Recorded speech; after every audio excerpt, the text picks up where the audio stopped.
news on the hour. Presented by Indeed.com.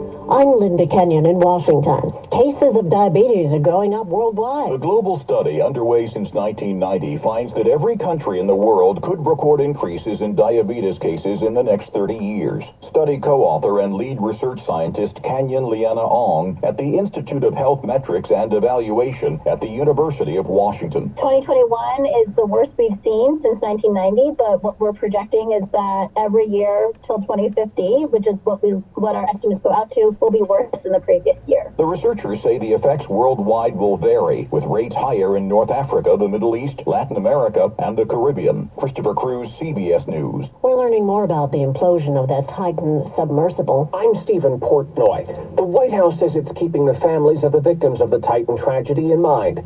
National Security Council spokesman John Kirby tells reporters the Navy did notice the sound of the Titan's implosion and passed the information on to the incident commander leading the search. But he says before the remains of the submersible were found, they couldn't be definitive about what that data meant. All 5 crew members were killed.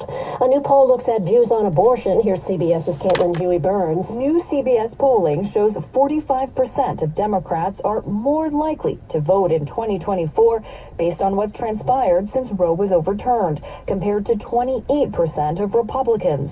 But a majority of Democrats say their party has not been doing enough to protect abortion access. Tomorrow marks 1 year since the Supreme Court overturned Roe v. Wade.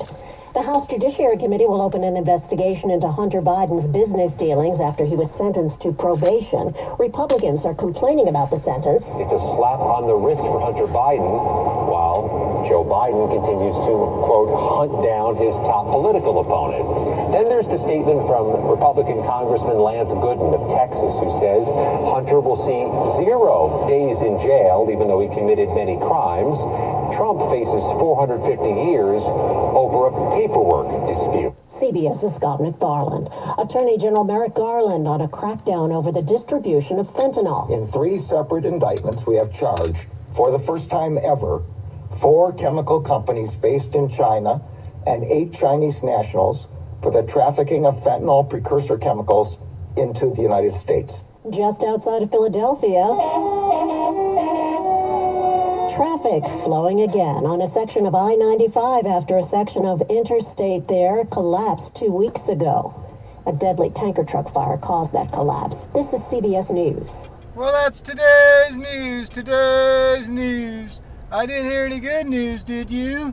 I didn't think so. I guess it's all about perspective. The glass is half full. Well, as always, I want to thank you again for coming along with me on these Dash Cam News adventures. You know the drill.